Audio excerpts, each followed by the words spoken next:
Oke, assalamualaikum warahmatullahi wabarakatuh. Di sini saya Khairul Musyafa akan mempresentasikan untuk bagaimana proses agile bekerja dalam pengembangan aplikasi perangkat lunak. Jadi di sini pertama-tama kita pecah dulu untuk backlognya. Jadi contoh dari aplikasi yang ingin saya buat ini, StudiFlow, kita pecah menjadi ada 4 backlog utama contoh di sini. Nah, dari 4 backlog ini nanti pertama-tama yang kita lakukan adalah melakukan yang namanya sprint planning.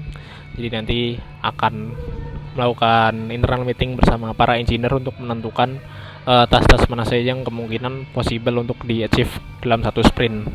Biasanya satu sprint itu 1 minggu. Jadi mungkin kita simulasikan contoh setelah kita lakukan meeting ternyata kemungkinan yang possible ada di tas yang ini, nanti bisa kita kasih label di sini. Contoh kita kasih label sprint 1. Terus untuk tas ini juga ternyata oke, masih bisa, kita kasih sprint 1. Kemudian ini ternyata masih bisa, kita kasih sprint 1 juga. Lalu kalau ternyata yang delta ini sebenarnya nggak cukup waktunya, jadi mungkin bisa kita skip dulu untuk sprint berikutnya gitu. Jadi kita fokus di 3 fitur ini atau 3 backlog ini gitu. Setelah selesai dan dari engineering juga udah nanti sprintnya bisa berlangsung selama kurang lebih 7 hari atau 1 minggu. Lalu nanti akan backlog ini akan dikerjakan oleh engineer. Mungkin nanti yang sedang dikerjakan bisa digeser-geser ke to do lalu ke doing. Lalu misal sudah selesai bisa taruh di done dan akan dites juga. Sama untuk yang lain juga sama. Lalu setelah selesai dalam waktu 1 pekan atau 1 sprint, nanti biasanya di end of week akan diadakan yaitu sprint review.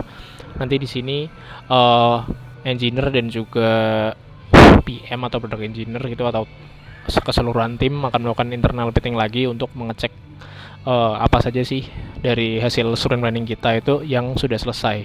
Jadi contoh misal di sini udah ada 2 nih, udah selesai dan udah aman gitu.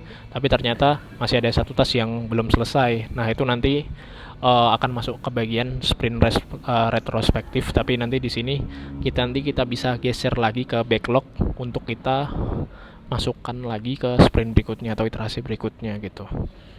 Seperti ini. Kalau di sprint review udah jelas, sudah mana aja yang sudah selesai dan mana yang belum dan perlu kita geser atau kita masukkan ke sprint berikutnya, lalu nanti akan diadakan sprint retrospektif. Dimana di situ kita akan lebih menganalisa bagaimana dalam satu sprint itu apa aja yang misal blocker atau halangan yang terjadi. Misal tadi ada 1 tas yang belum selesai di sprint sebelumnya itu, nanti kita akan cari tahu tuh isunya kenapa. Mungkin ada blocker atau tasnya terlalu besar, makanya mungkin nanti perlu dibagi menjadi tas-tas yang lebih kecil atau lain sebagainya gitu. Jadi di sprint retrospektif lebih ke melakukan itu sih, analisa dan bagaimana preventif supaya kedepannya tidak terjadi lagi. Setelah selesai mungkin nanti bisa masuk ke minggu berikutnya, lalu kita assign lagi untuk tas berikutnya, dimasukkan ke sprint 2 berarti, lalu akan terjadi lagi perputaran yang sama ke pekerjaan sprint review, sprint retrospektif, dan akan muter lagi ke sprint planning. Mungkin itu dulu yang bisa saya sampaikan. Terima kasih. Wassalamualaikum warahmatullahi wabarakatuh.